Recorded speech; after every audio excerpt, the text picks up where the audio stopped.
Olá, boa tarde. Olá, muito boa tarde. A aceitação da possibilidade do processo de impeachment contra a presidente Dilma Rousseff divide analistas políticos. A decisão do presidente da Câmara dos Deputados, Eduardo Cunha, de acolher o pedido protocolado em outubro pelos advogados Miguel Reale Júnior, Hélio Bicudo e Janaína Pascoal. Após a leitura da solicitação em plenário, será formada uma comissão com representantes de todos os partidos nesta quinta-feira. O grupo pode voltar a ouvir o denunciante e fazer diligências. Ainda não está definido se o Congresso vai funcionar de forma extraordinária no período de recesso ou se o processo vai adiante apenas em fevereiro. Se a denúncia for acolhida pela comissão suprapartidária, a presidente deve apresentar a defesa. O parecer da comissão é lido no plenário e levado à votação. Se ao menos 342 dos 513 deputados votarem a favor da abertura do processo, ele vai para o Senado. Então, a presidente terá que se afastar das funções por 180 dias, assumindo o vice-presidente. O julgamento no Senado é conduzido pelo presidente do Supremo Tribunal Federal. Se no mínimo 2/3 ou 54 dos 81 senadores decidirem pela condenação, Dilma Rousseff perde o cargo e os direitos políticos. Mesmo defensores do processo de impeachment admitem que a decisão tomada pelo presidente da Câmara dos Deputados caracteriza uma retaliação. Ela estaria relacionada a acusações contra Eduardo Cunha de que se envolveu no esquema de corrupção investigado pela Operação Lava Jato e de que mentiu ao Congresso. No entanto, os juristas a favor da queda de Dilma Rousseff, sustentam que os argumentos contra ela são consistentes. Os 3 integrantes do PT na comissão de ética que analisa se um processo contra Cunha é cabível, decidiram votar a favor da investigação. O anúncio da aceitação da tese de juristas contra a presidente Dilma Rousseff aconteceu horas depois. O Congresso aprovou a redução da meta fiscal, autorizando um déficit ao fim do ano, o que não demoveu da decisão o presidente da Câmara. O principal argumento contra Dilma se refere a ações e omissões da presidente da República quanto às chamadas pedaladas, quando o governo atrasa o repasse a bancos públicos para obedecer ao orçamento. Contra esse, eu proferi a decisão com o acolhimento da denúncia. Mesmo a votação do PLN 5, mesmo ele aprovado e sancionado, não supre a irregularidade de ter sido editada a norma em afronta à lei orçamentária. São inconsistentes e improcedentes as razões que fundamentam este pedido. Não existe nenhum ato ilícito praticado por mim. Não paira contra mim nenhuma suspeita de desvio de dinheiro público. Aumento da recessão econômica, fuga de capitais e investimentos, fechamento de postos de trabalho, mais desemprego. O que significaria para a economia brasileira um eventual processo de impeachment da presidente Dilma Rousseff? Assunto que vamos debater agora com o gestor financeiro Sérgio Stiffelmann. Boa tarde. Boa tarde, tudo bem? Como é que estamos? Bem-vindo ao Canal Aberto. Pois é, hoje a gente está diante de uma situação nova, criada na noite de ontem. Nós sabemos que a situação política em relação ela vem num ritmo de instabilidade crescente que ontem culminou com essa aceitação lá do deputado Eduardo Cunha do processo de impeachment da presidente Dilma. Sem querer avaliar a questão política, o que cabe a nós, enquanto observadores das consequências econômicas que isso pode trazer, é comentar que isso é ruim para a economia do Brasil. Se a gente já vem num processo complicado de recessão, de problema de controle das contas públicas, por mais ações que viessem sendo tomadas, por mais arroxo que a gente já tivesse e não tem surtido o efeito desejado, hoje, então, depois dessa nova notícia de ontem, depois desse novo fato, nós partimos para uma situação ainda mais complicada. O quadro de recessão pode se agravar, então? O quadro de recessão pode se agravar, eu me atrevo a dizer que deverá se agravar.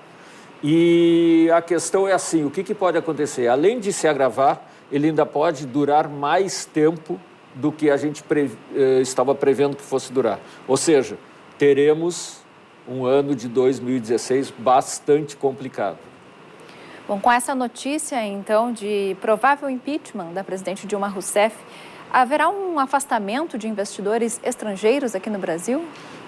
Eu diria assim, independente de o impeachment ser provável ou não, nós teremos sim uma situação, no mínimo, de espera dos investidores estrangeiros para ver o que vai acontecer. Porque a situação não é nem saber se vai haver o impeachment ou não, mas já o fato em si de que foi aberto o processo de impeachment, pela instabilidade, pela dúvida que ele gera, já traz muita desconfiança no mercado internacional. Uhum. A consequência dessa desconfiança vai ser a curto prazo. O senhor acredita que sim? Acredito que sim. Isso aí já deve se manifestar, já deve aparecer em seguida. Existe uma questão importante que é a pauta econômica sair da primeira linha de discussão e a gente ter muito mais, por um bom tempo, até que as coisas se definam, uma situação assim. De um lado, os defensores da continuação da presidente Dilma, de outros aqueles que defendem a sua saída e de outros juristas discutindo se o encaminhamento é correto, se não é correto, o que tem que fazer, o que não tem que fazer. Então, fica muito mais no campo político e no campo jurídico do que no campo econômico. Uhum. Bom, o Congresso aprovou ontem também, né, o projeto da revisão da meta fiscal de 2015 para um déficit de até 119 bilhões e 900 milhões ou 2% do PIB, como queria, né, o governo federal.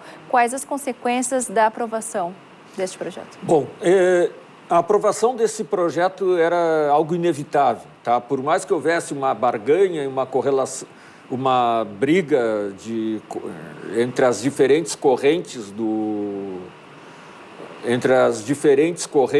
dentro da nossa esfera política, a gente sabe assim, nós simplesmente homologamos uma situação que de fato já existe. Nós vamos continuar gastando mais do que deveríamos e nós vamos, por outro lado, fazer cortes em investimentos, que é onde hoje os gastos públicos estão sendo cortados, muito mais em investimentos do que na máquina, e como consequência que nós temos um PIB que tende a cair mais ainda. Essa é a nossa situação hoje. Uhum. Bom, o IBGE divulgou hoje, né, uma queda superior a 11% na produção industrial do país em outubro, a maior desde abril de 2009. A tendência é que o cenário possa piorar ainda mais. O que nós temos? A expectativa do mercado é de que o PIB continue caindo.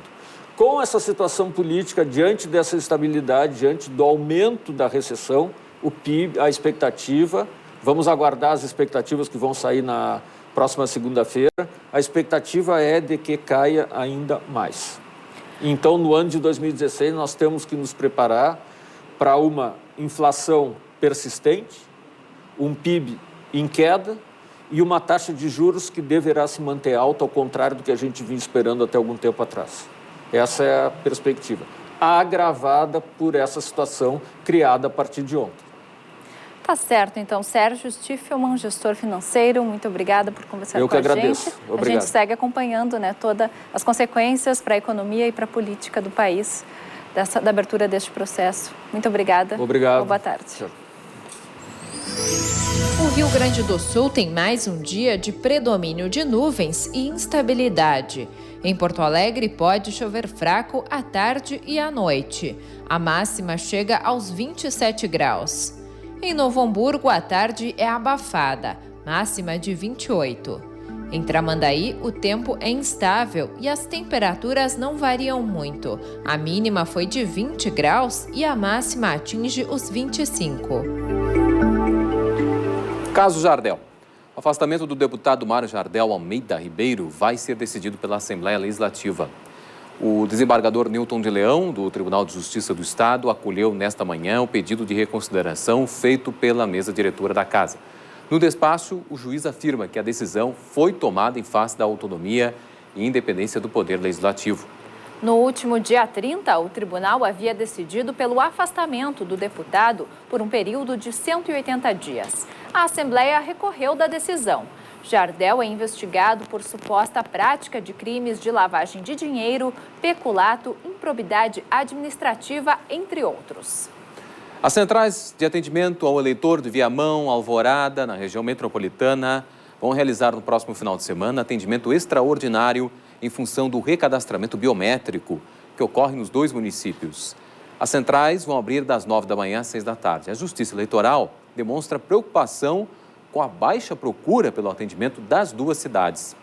Em todo o estado, são 94 cidades onde o procedimento é obrigatório e o não comparecimento acarreta a perda do título de eleitor. A Justiça Eleitoral tem registrado uma marca de 10 mil atendimentos diários nos municípios gaúchos que passam pelo processo de recadastro do eleitorado. Em Novo Hamburgo, no Vale dos Sinos, esse atendimento começou nesta semana. Detalhes da reportagem da TV Fevale. O cartório já está recebendo a população. O objetivo é realizar o cadastro biométrico dos 185 mil eleitores de Novo Hamburgo em 5 anos. Muitas pessoas ainda não sabem do procedimento, que é obrigatório. É importante que as pessoas agendem o quanto antes seu atendimento, para evitar aí as filas, porque como ano que vem tem eleição, a gente vai ter um fechamento de cadastro. Não será o prazo final para fazer o cadastramento biométrico. O prazo final para o cadastramento biométrico nós não temos ainda, porque como é um eleitorado grande e nós não tivemos um aumento de estrutura considerável, então deve ser feito ao longo de alguns anos. O processo está disponível desde setembro, mas devido às reformas realizadas, o cartório só começou a realizar o cadastro biométrico na última segunda-feira. O cadastramento biométrico ele dá mais segurança no momento do voto, porque a pessoa é identificada pela digital. A urna eletrônica tem um leitor de digitais, onde o eleitor vai colocar o dedo e vai ser identificado automaticamente. Então, ele não vai ter a possibilidade de um eleitor ter 2 títulos, porque aqui no cartório, quando nós fazemos o cadastramento da digital, ele faz uma crítica com todo o banco de digitais, então evita que uma pessoa tente fazer mais de uma inscrição e não tem como se ter fraudes de um eleitor tentar votar pelo outro. As opiniões se divergem sobre a digitalização do título de eleitor. Eu não acho importante. Por quê? Porque esse dinheiro poderia ser investido para outras coisas bem mais emergentes que o nosso país tem. Porque daí não pode fraudar o voto. E é mais prático, mais rápido. Incêndios criminosos em ônibus da capital. Tinha acontecido na terça-feira à noite. A volta para casa depois da noite passada, quando 6 coletivos foram atacados, foi marcada pela atenção. Mas para os usuários do transporte coletivo, esse clima já é rotina na cidade de Porto Alegre. Medo que se multiplica. Essa é a sensação de quem pega ônibus em Porto Alegre depois dos ataques de ontem. Não, na verdade faz muito tempo que a gente não se sente seguro andando em Porto Alegre, assim. Acho que essa questão da insegurança é uma coisa cada vez mais presente na vida de todo mundo que vive na cidade do jeito que está. A gente tem grande receio, né? Porque a gente nunca sabe o que tá para vir, né? Para acontecer. A gente acha assim que tem pouco policiamento para proteger a gente, né? 5 ônibus e uma lotação foram incendiados por criminosos em diferentes pontos da zona sul da capital. O resultado foi a suspensão parcial dos serviços e mais de 200 mil passageiros prejudicados. Como medida de segurança, os coletivos deixaram de circular no interior dos bairros, passando apenas nas avenidas principais. Depois dos ataques de ontem, 6 ônibus incendiados, tem muita insegurança para trabalhar? Todo dia. Todo dia. E como você resolve isso? Não sei.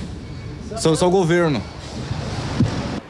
A polícia investiga a ligação dos ataques com a morte de um homem durante uma abordagem policial. Enquanto isso, os usuários que não têm como abrir mão do serviço suplicam por mais segurança. Rapidinho aqui para a TVE. 6 ônibus queimados na noite de ontem e o senhor acaba de sair de um. Foi tensa a viagem? Foi tensa. Todos que entram a gente desconfia, né? É complicado. O que falta para mudar essa situação? Falta uma posição mais firme das autoridades.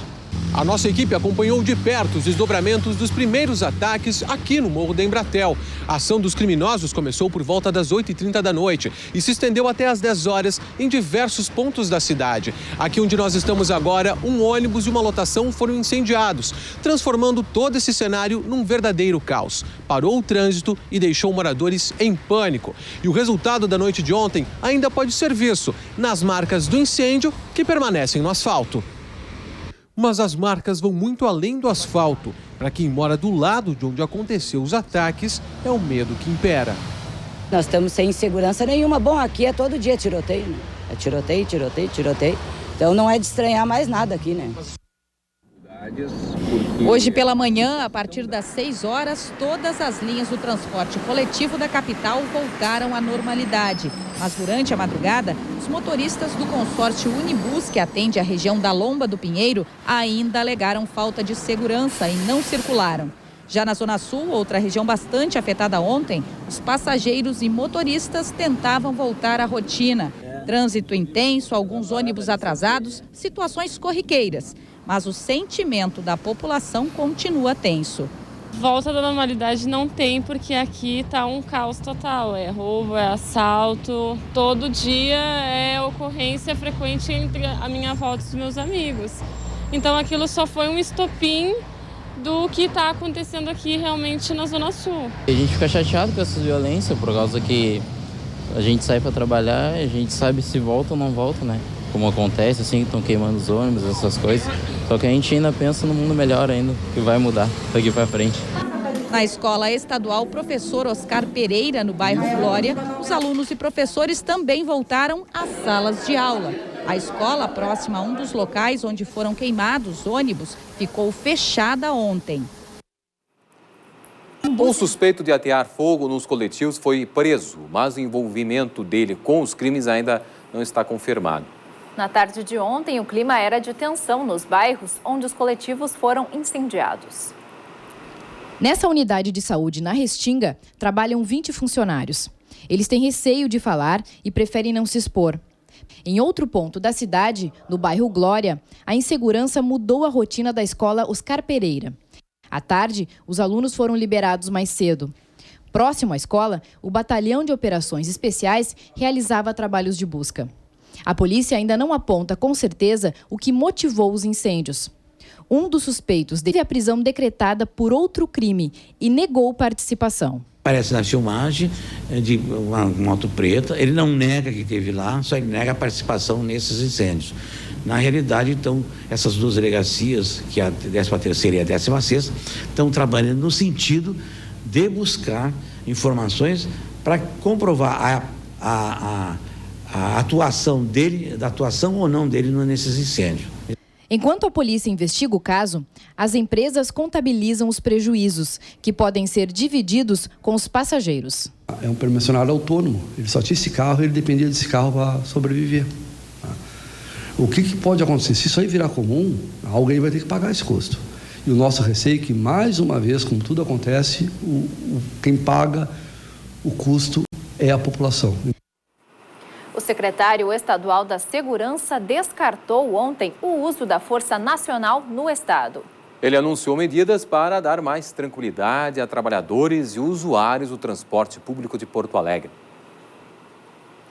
O secretário estadual de Segurança afirmou que a ordem para colocar fogo nos ônibus não saiu do presídio de Charqueadas.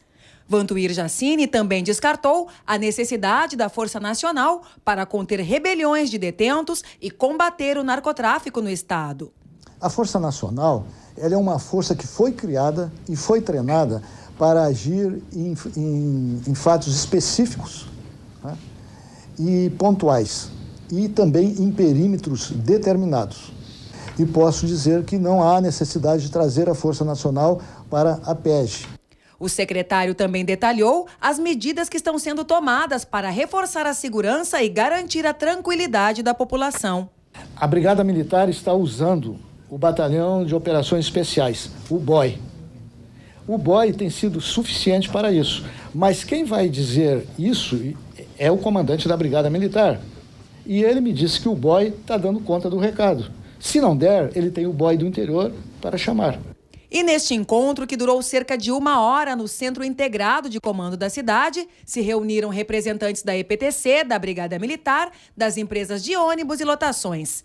Cada ato que ocorre, né, de queima de ônibus, né, de constrangimento ao risco do passageiro, do usuário, o prejuízo para o sistema de transporte é imenso. Segundo o consórcio STS, o prejuízo com a queima dos 5 ônibus foi de R$3 milhões. 200 mil pessoas foram prejudicadas. Um protesto silencioso chama a atenção de quem passa pelas ruas de um bairro da capital. Hoje, Dia Internacional das Pessoas com Deficiência, a mensagem alerta para um problema recorrente nas cidades e que afeta diretamente a mobilidade de muita gente. É como se fosse um pedido de socorro. A mensagem está em esquinas do bairro Santa Cecília. Quem passa apoia a ideia. Falar com o prefeito, né? Falar com alguém responsável por isso aí. Tem que falar, senão fica nisso aí, a pessoa não consegue subir uma calçada, um cadeirante. Lógico que teria, né, que ter. Tem tantas pessoas necessitando de acesso para se locomover, né? Nessa rua não tem lugar para mim. Essa mensagem aparentemente foi escrita pela Fernanda, como está aqui na calçada. Cadeirante, 48 anos, não encontramos a Fernanda, encontramos a Beth, que mora aqui no bairro e enfrenta esse mesmo problema. Quando tu chegas aqui, Beth, o que tu faz? Eu tenho que sair pela calçada para a rua, meio da rua, e costear no meio da rua para poder subir do outro lado da calçada. Mostra o trajeto pra gente, para ver como é que tu faz. Sem dúvida. O trajeto da Beth para chegar ao outro lado da esquina é bem complicado. Mas quando tu chega aqui, tu já vai para o asfalto e é perigoso esse trajeto, né, Beth? Mas eu só posso ir por aqui para atravessar, não tem outro lugar. Fico parada aqui num canto até um motorista me dá sinal para passar, senão eu tenho que esperar. E não é só por causa do trânsito. Voltar a subir na calçada tá difícil. Ela precisa de ajuda para não cair da cadeira. Sair de casa e retornar é um desafio que, aos 68 anos de idade, ela ainda tem que enfrentar. Na hora que tenho que atravessar, eu tenho que cuidar os carros, né? Porque se eles me deixarem passar, tudo bem. Segundo a Secretaria Municipal de Acessibilidade e Inclusão Social, uma vistoria foi feita no local para avaliar se é possível construir as rampas que a Beth e a Fernanda também precisam. O telefone para a população pedir mais acessibilidade nas ruas da capital é o 156. Previsão de chuva fraca nesta quinta-feira na região da Serra. Em Caxias do Sul, os termômetros marcam 25 graus à tarde. Em Passo Fundo, no norte, há possibilidade de trovoadas. A máxima é de 26. Em Ijuí, no noroeste, faz 27 graus. Pode chover forte na região.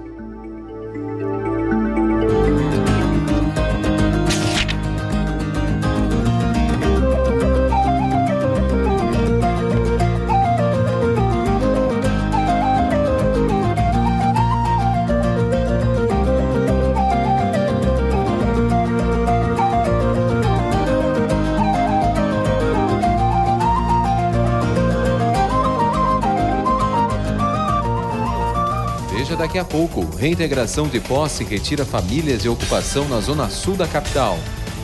E em instantes, depois de suspeita de caso do Zika vírus, Prefeitura de Porto Alegre realiza a aplicação de inseticida para combate ao Aedes aegypti.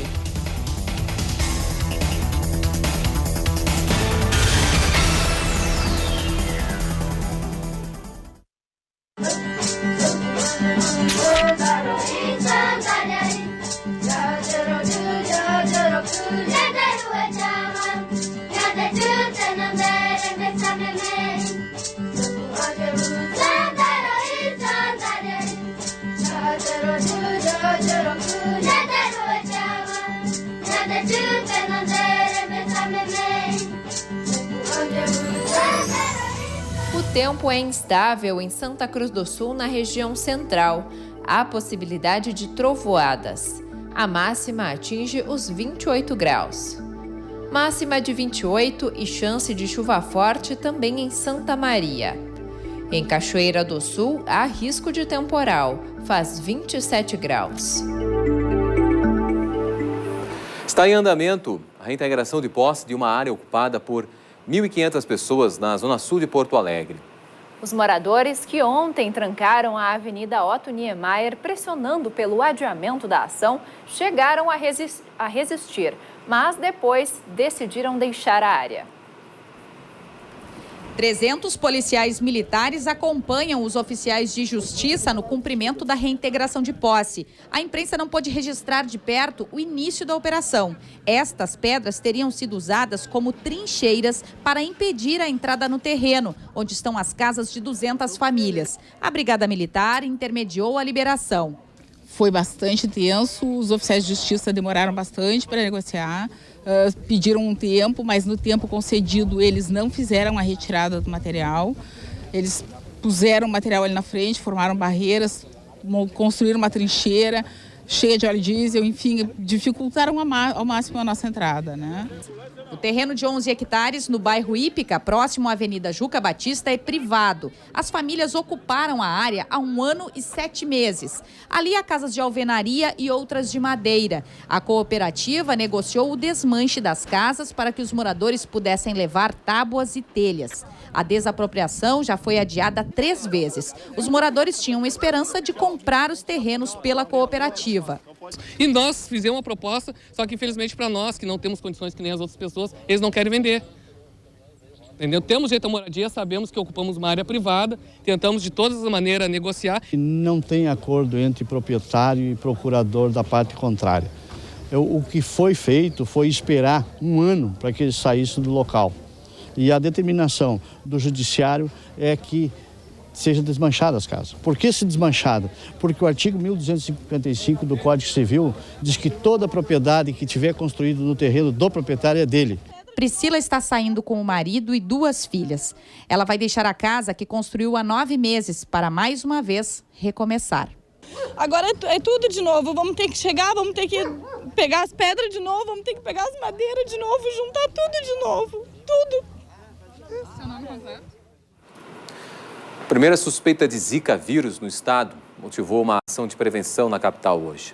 A Coordenadoria Geral de Vigilância em Saúde de Porto Alegre realizou uma aplicação de inseticida no bairro Santana esta manhã. A suspeita é de que uma moradora de Niterói, no Rio de Janeiro, que está visitando parentes na capital gaúcha, esteja com o vírus. Exames estão sendo realizados em um laboratório do Pará.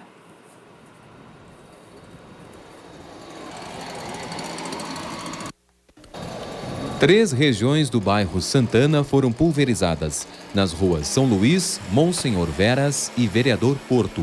A preocupação nossa é que com essa mobilização da saúde, nos evite de contaminar nossas redondezas e nosso pessoal aqui. A aplicação do inseticida contra o mosquito transmissor do Zika vírus e também da dengue, o Aedes aegypti, ocorreu em um raio de 50 metros a partir da residência da família da paciente fluminense. Ela, no dia 29, chegou a Porto Alegre, começou a apresentar a sintomatologia mais compatível com Zika, porque ela teve febre baixa, uma febrícula e os exantemas compruridos, as manchinhas pelo corpo. Imediatamente procurou o serviço de saúde, que nos notificou. Nós colhemos o material, estamos fazendo a investigação para avaliar dengue ou Zika vírus. Até o momento, o Rio Grande do Sul não confirmou nenhum caso do Zika vírus, que está sendo associado pelo Ministério da Saúde a centenas de casos de microcefalia, principalmente no Nordeste e Sudeste do Brasil. Preventivamente, já estamos fazendo um bloqueio, que é a aplicação de inseticida num raio de 50 metros ao redor da residência, para evitar, ou para diminuir a população de mosquitos adultos e evitar o encontro de mosquitos com o paciente contaminado, que daí pode sustentar a transmissão viral. Bom, e como a gente já viu na reportagem, o combate ao mosquito da dengue agora também é uma barreira para a propagação do Zika vírus aqui no Rio Grande do Sul. Uma doença que está sendo associada pelo Ministério da Saúde a mais de 1.300 casos confirmados de microcefalia em bebês nascidos, principalmente no Nordeste. Para evitar a chegada do Zika vírus ao estado, prefeitos dos municípios que tiveram mais registros da doença vão trabalhar em conjunto. O objetivo é se antecipar aos primeiros casos de dengue, que geralmente são registrados em janeiro. O que nos protegia um pouco era o frio. Nós não tivemos frio no inverno, então nós somos como todos os outros estados. Nós tivemos muita chuva, vamos ter um verão com muita chuva. Essas são as condições ideais para a reprodução do mosquito. Então, a expectativa, por mais que a gente queira evitar, é que nós tenhamos já os primeiros casos ainda neste verão. O chamado foi aos prefeitos de Caibaté, Carazinho, Erval Seco, Ibirubá, Novo Tiradentes, Panambi, Redentora, Santa Rosa, Santo Ângelo, Sarandi, Giruá e a capital Porto Alegre. Nestes municípios foram registrados no ano passado 98% dos casos de dengue autóctone, aquela que é contraída na própria cidade. Nós vamos encaminhar um ofício a todas as 497 prefeituras do estado do Rio Grande do Sul, como um alerta.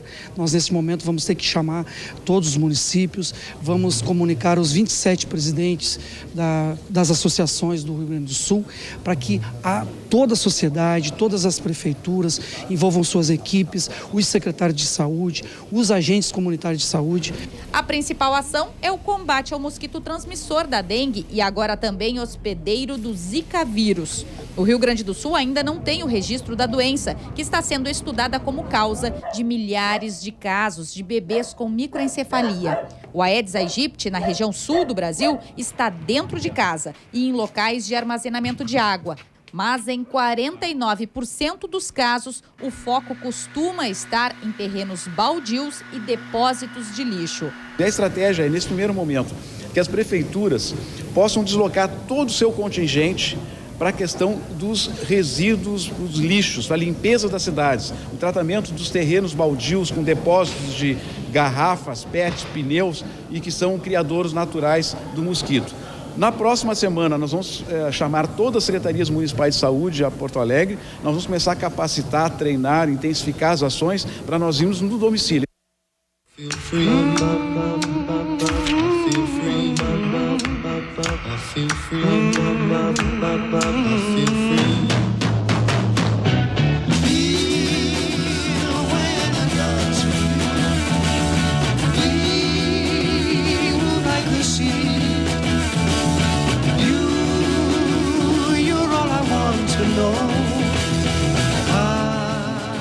Em Montenegro, no Vale do Caí, uma feira no centro da cidade movimenta o comércio de artesanato para o período natalino. A feira segue até o dia 22 de dezembro e faz parte da programação de Natal da cidade. Detalhes na reportagem da TV Cultura do Vale. Enfeites de pinheirinho de Natal, guirlandas para a porta e panos de prato decorados.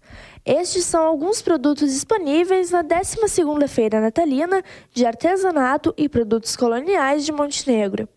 O evento iniciou na última sexta-feira e segue até o dia 22. As pessoas estão procurando presentes para o Natal e a artesã afirma que o mais procurado é o pano decorado para enfeitar a cozinha para a ceia. As pessoas continuam procurando muito panos de copa e, assim, temas de natalino é o que mais sai. Para a comunidade, além de uma oportunidade de adiantar as compras de Natal, a feira também é uma maneira de prestigiar o trabalho dos montenegrinos.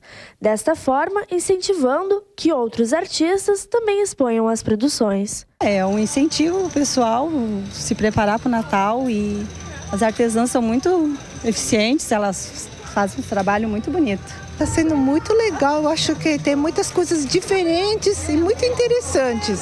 A feira natalina acontece paralelo ao Natal Iluminado. Além das opções de artesanato, a comunidade pode participar das apresentações artísticas que acontecem até o dia 22 de dezembro. Uma solenidade de acendimento das luzes no Paço Municipal marcou o início do Natal da transformação de Canoas, na Grande Porto Alegre. O projeto, que reúne diversas atrações ao longo do mês, tem foco na sustentabilidade. Centenas de canoenses prestigiaram as apresentações artísticas na noite de abertura da programação natalina. A decoração e adornos preparados pela cooperativa Casulo durante 6 meses estarão nas principais praças e acessos da cidade. Os enfeites foram produzidos com 320 mil garrafas, arrecadadas durante todo o ano. Shows e apresentações artísticas também fazem parte do Natal da Transformação, que ocorre até 24 de dezembro em diversos locais de Canoas. Em Arroio do Meio, no Vale do Taquari, uma comunidade está engajada na causa ambiental. Moradores resolveram mudar a forma de descartar o lixo para melhorar a paisagem e ajudar o meio ambiente. O projeto Conectando Energias em busca de uma comunidade sustentável foi desenvolvido pela Escola Municipal da cidade. Os estudantes levaram a ideia para casa e as famílias entraram na mobilização. A gente vai conferir agora na reportagem da TV Univates. Em Arroio Grande Central, distrito localizado na zona rural da cidade de Arroio do Meio, um problema na paisagem incomodava os moradores.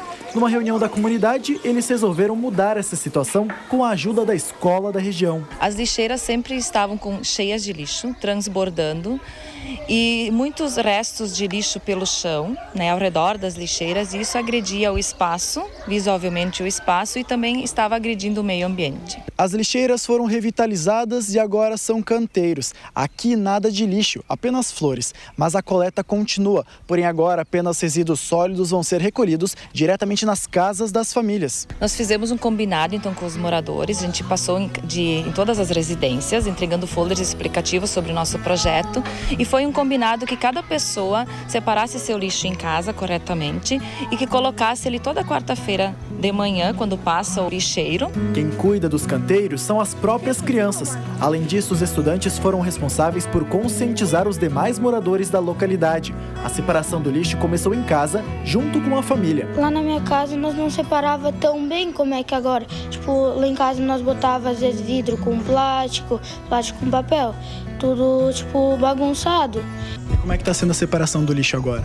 Agora está sendo bem melhor. Nós estamos botando papel com papel, plástico com plástico, comida na composteira e folha, essas coisas na horta como adubo. Eu achei uma boa ideia, daí não tem tanta gente que joga lixo nas lixeiras e não tem as lixeiras todas transbordando, daí não tem cachorros, sacos abertos lá e tá bem melhor. A escola tem apenas 40 estudantes, ensino fundamental de 1º a 5º ano, mas o alcance da campanha de conscientização foi tão grande que cerca de 80 famílias resolveram ajudar. A Escola do Campo tem todo esse enfoque, essa preocupação de ser a parceira da comunidade. Então, e ela trabalha também junto com os alunos as demandas que eles percebem na sua comunidade.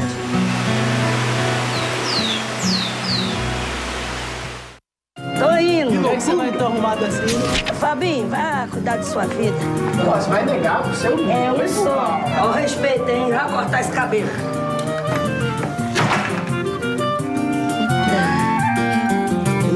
Tá, Jéssica, minha filha, tá querendo vir pra São Paulo pra ficar comigo. Quanto tempo que vocês não se veem?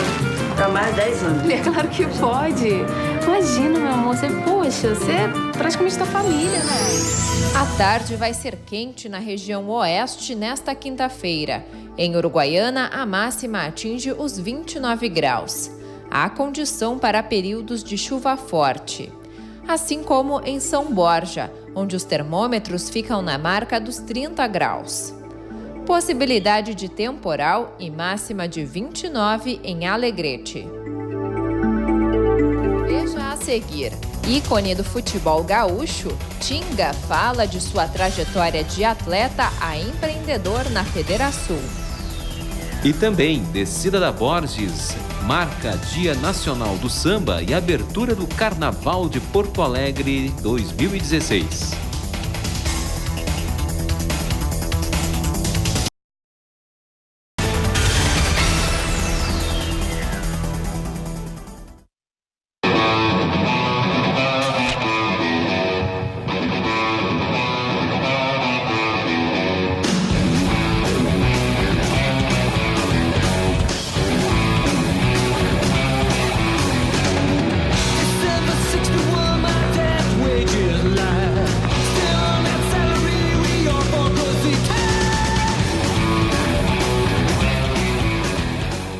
Vamos seguir de esporte aqui no Canal Aberto com Farid Jamrano Filho. E Farid, teve craque da dupla Grenal homenageada esta manhã? Boa tarde. Boa tarde, Marcelo. Boa tarde aos telespectadores do Canal Aberto. Sim, sem dúvida, Marcelo. Paulo César Tinga, jogador não só da dupla Grenal, mas da seleção brasileira, de outros 5 clubes do Brasil e no exterior. O último clube do Paulo César Tinga, do Tinga, foi o Borussia Dortmund, da Alemanha, onde ele é ídolo. Para que você tenha uma ideia, na despedida dele, ele foi aplaudido por 80 mil pessoas. Esse é Tinga, que foi palestrante esta manhã na Federação. Você vê agora. Um menino pobre, criado pela mãe na Restinga, chega à seleção brasileira, joga na Europa e hoje é um homem de negócios, palestrante da Federação. Da Restinga aos grandes negócios, uma caminhada de sucesso é a palestra que resume a trajetória profissional e pessoal do ex-jogador. Mostrar a capacidade que o esporte tem de educar as pessoas, né? Uma pessoa que não teve formação, né? Só tive primeiro grau e consegui viver e ter uma escola da vida que me permitiu falar em outras línguas e conseguir conviver em meios que talvez não, se olhasse para a minha formação acadêmica, não poderia circular. Dono de uma agência de turismo e com vários negócios em diferentes ramos, Tinga venceu, mas enfrentou muitas dificuldades. Hoje vê com bons olhos as políticas afirmativas. Hoje não estuda, não se forma quem não quiser, né? Por mais que nós temos um governo aí cheio de problemas, mas hoje, se tu quiser mesmo se preparar e fazer qualquer coisa, se você tiver um Wi-Fi, tu consegue estudar, consegue cursar, consegue procurar. E as oportunidades de hoje são bem diferentes de 20 anos atrás. Parabéns, Tinga, você é nota 10. 7 atletas gaúchos que foram campeões olímpicos de vôlei receberam nesta quarta-feira a medalha João Saldanha. É a maior condecoração esportiva do governo do estado. Receberam a medalha as jogadoras Fernanda Garay, Carolina Albuquerque, André Heller, Gustavo Endres, Genelson Carvalho, Jorge Souza de Brito e Paulo André Jukowski, o Paulão, né? Conhecido por Paulão. Chama Paulo André, ninguém sabe, Paulão. Representando a Federação Gaúcha de Vôlei, o presidente Carlos Alberto Cimino recebeu a condecoração. Você está vendo aí as imagens, né? A cerimônia no Palácio Piratini. O governador José Ivo Sartori celebrou a lei aprovada pela Assembleia Legislativa que troca, instituindo a data de 27 de setembro como Dia Estadual do Vôlei, que passa a integrar o calendário oficial de eventos do Estado. Segundo o secretário do Turismo, Esporte e Lazer, Juvir Costela, o governo já repassou mais de 3 milhões para entidades esportivas que fomentam o voleibol no Rio Grande do Sul, através do Programa Estadual de Incentivo ao Esporte. O Rio Grande do Sul é respeitável celeiro na formação de atletas do vôlei. A Federação Gaúcha de Voleibol, também agraciada com a medalha, conta atualmente com 75 clubes e associações filiadas. Saímos do vôlei e vamos para o xadrez. Novo Hamburgo realizou nesta semana o Torneio Municipal de Xadrez. A atividade ocorreu no CTG Terra Nativa, no bairro Canudos, e reuniu estudantes das escolas do município. Confira. Bárbara é apaixonada por xadrez. Desde muito cedo ela se interessou pelo esporte e não largou mais. Eu pratico xadrez porque é uma coisa que eu amo, que eu vou levar para minha vida toda. E o xadrez me ajudou muito e ajuda pra caramba na escola. Com as técnicas que aprendeu na escola, ela se tornou uma medalhista no esporte. Já participou de diversas competições. Eu comecei a participar de campeonatos com 4 anos de idade, então eu já fui para 2 brasileiros em Minas Gerais, Já fui para o Jergs no Uruguai. A Bárbara foi uma das participantes do torneio municipal de xadrez. Esse torneio ele é em comemoração ao Dia Mundial do Xadrez, que foi no dia 19 de novembro. As escolas realizam seus torneios internos e selecionam os melhores para participar deste torneio final, digamos assim. O xadrez faz parte do currículo das escolas municipais aqui de Novo Hamburgo. São cerca de 13 escolas e 100 alunos participando do torneio. As técnicas e estratégias do jogo ajudam os alunos no aprendizado na escola. O xadrez ele é uma ferramenta pedagógica muito importante, né? Porque ele desenvolve muitas habilidades, né? E uma das mais importantes seria o raciocínio lógico, né? Matemático, né? Que tem o caráter do jogo. E também a gente costuma dizer que ele ajuda muito na tomada de decisões, né? Que os alunos têm que sempre, antes de fazer um lance, eles têm milhares de lances possíveis. E eles têm que escolher apenas um. Sensacional, parabéns. Parabéns, Novo Hamburgo, parabéns, rapaziada, gurizada e o bairro Canudos. No canal aberto, recebemos um dos maiores jogadores do futsal brasileiro, da seleção brasileira, do mundo e com títulos diversos, não só regionais, nacionais, internacionais, seleção brasileira. É pentacampeão da Liga Nacional de Futsal, é campeão... Bom, ele tem todos os títulos. O grande goleiro e hoje supervisor da Associação Carlos Barbosa de Futebol, recentemente conquistou o pentacampeonato de futsal, Lavoisier. Lavoisier, boa tarde. Prazer em tê-lo aqui no canal aberto. Que alegria em te receber e cumprimentos pelo título. Obrigado. Para mim é um enorme prazer estar aqui, né? Se fosse da tua teu currículo, ficaríamos até a meia-noite falando aqui. Tem alguns títulos, né? Então, obrigado pelo convite. Fico muito feliz, né, de estar participando do programa. Acho que vem somente congratular, né, o trabalho que a gente vem realizando. Hoje, na função de supervisor, o que é importante, né? E sendo supervisor de uma das maiores equipes do futsal do mundo, se não a maior. Sem dúvida. E eu vou te fazer uma pergunta que nunca ninguém te fez. O que é mais angustiante, jogar ou como supervisor, assistir, por exemplo, uma final como no final de semana passado? Olha, mais angustiante você assistir. Por que eu te falo isso? Porque lá quando você está no gol, você descarrega aquela adrenalina, aquela ansiedade, né? Aquela sensação gostosa de estar ali dentro, vivendo aquele momento, né? E uma coisa até bem simples. Quando eu era jogador, só tinha uma missão, né? Era não deixar a bola entrar. É só essa missão? É, só essa missão, só era essa mais missão. fácil, né? Já como supervisor, aí você tem inúmeras funções que tem que se realizar, né? O cuidado todo para que os jogadores possam entrar dentro de quadra e se preocupar somente no treino, somente no jogo, né? Então, é bem mais difícil. Então, quando termina o jogo, você tem aquela sensação, poxa, de alívio, dever cumprido. De dever cumprido, realmente deu certo, tudo que foi planejado e organizado, a gente conseguiu, né, ter êxito. Bom, tu jogasse na CBF, sim. Tu fosse levado pelo nosso prezado presidente da Tramontina, o Clóvis Tramontina, que é um apaixonado pelo futsal e vibrou muito no jogo. Eu te pergunto, como é que está a estrutura da CBF comparado ao teu tempo de jogador com os dias de hoje? Evoluiu muito, continua, porque sempre foi uma grande estrutura e não é de graça que é pentacampeã da Liga Nacional de Futsal.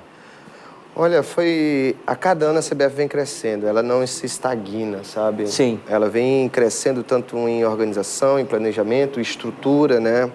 E quando eu cheguei era de uma forma, e hoje a gente tem uma CBF, eu cheguei em dia 10 de janeiro de 2001.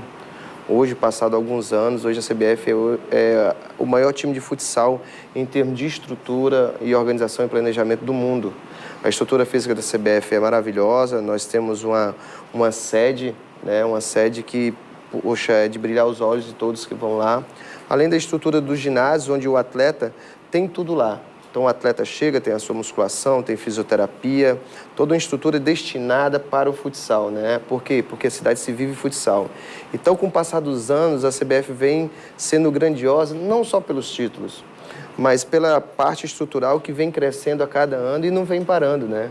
É tanto que dia 1º de março agora, de 2016, a CBF completa 40 anos. 40 anos, né, para qualquer time de futsal. Não. Muitos passaram e poucos ficaram, né? É verdade. Então a CBF está aí há muito tempo e a gente fica feliz por isso. Eu fico feliz por ter feito parte da história da CBF como atleta e agora como supervisor também, né? A gente teve esse início em janeiro e a gente espera aí passar muito tempo e progredindo sempre, melhorando a cada ano, né? E teremos grandes melhoras para esse ano de 2016. Muito bom, Lavoisier. Parabéns, campeão. Obrigado. Conta com a gente aqui da TVE, do canal aberto, do TVE Esportes aos sábados. A TVE é a TV de todos os esportes e as portas estão abertas. Eu que agradeço o convite. Eu tenho certeza que a CBF vai estar mais presente aqui, já que foi aberto esse espaço para a gente com certeza divulgar o nosso futsal e divulgar também nossa bela história da CBF. Muito obrigado. Eu que agradeço. Obrigado a todos. A região da Campanha pode ter chuva com raios nesta quinta-feira. Em Bagé, os termômetros marcam 26 graus. Pelotas tem máxima de 25 e condição para pancadas rápidas com trovoadas. A previsão é a mesma para Rio Grande, faz 25 graus à tarde. Lançado o Mapa Digital da Economia Criativa, uma iniciativa do Gabinete de Inovação e Tecnologia da capital.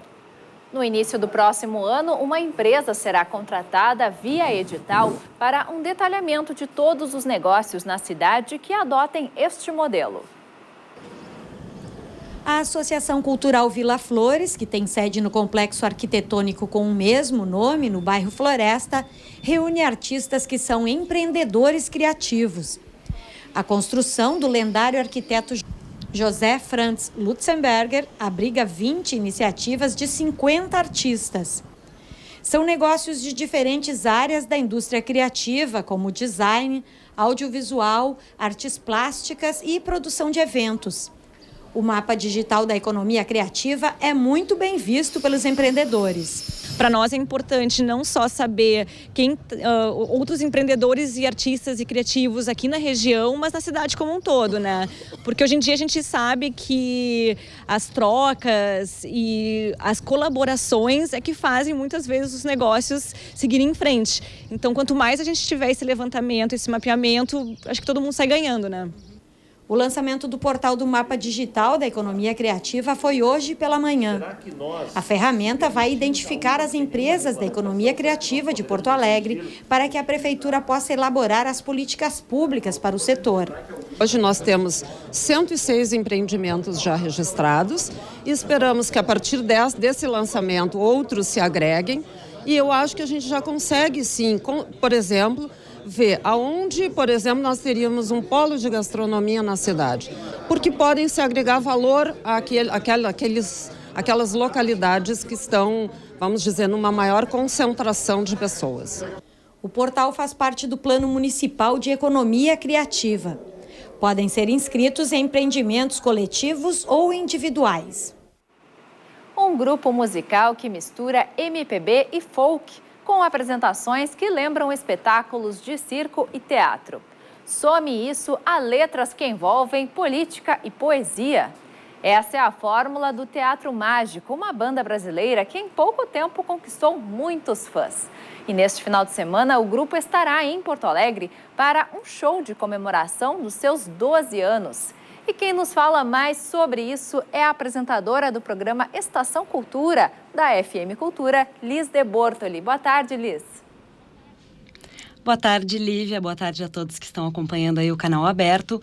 Bom, como você comentou, meu destaque de hoje, então, vai para o espetáculo do Teatro Mágico, que acontece neste sábado, na capital, no Opinião, e tem ingressos ainda disponíveis a partir de R$100, com meia entrada, no sábado, então, às 8 horas da noite.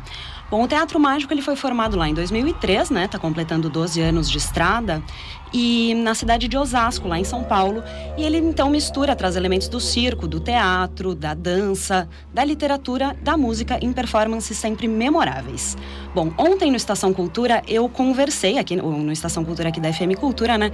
Eu conversei então com o fundador, o Fernando Anitelli, e ele reforçou então ao longo desses 12 anos toda a evolução que o grupo passou, o amadurecimento e enfim, né, toda a trajetória que eles percorreram.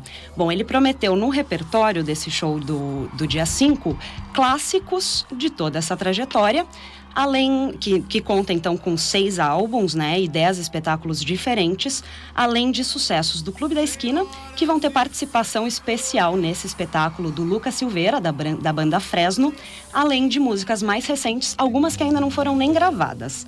Bom, o grupo é um dos maiores grupos independentes da atualidade aqui no Brasil, e ele se inspirou na sua formação no clássico alemão O Lobo da Steppe, do Hermann Hesse, e é formado atualmente pelos músicos Daniel Santiago na guitarra, Serginho Carvalho no baixo, Ricardo Braga na percussão, Guilherme Ribeiro no teclado, Rafael Santos na bateria e o Fernando Anitelli, o fundador, faz voz e violão.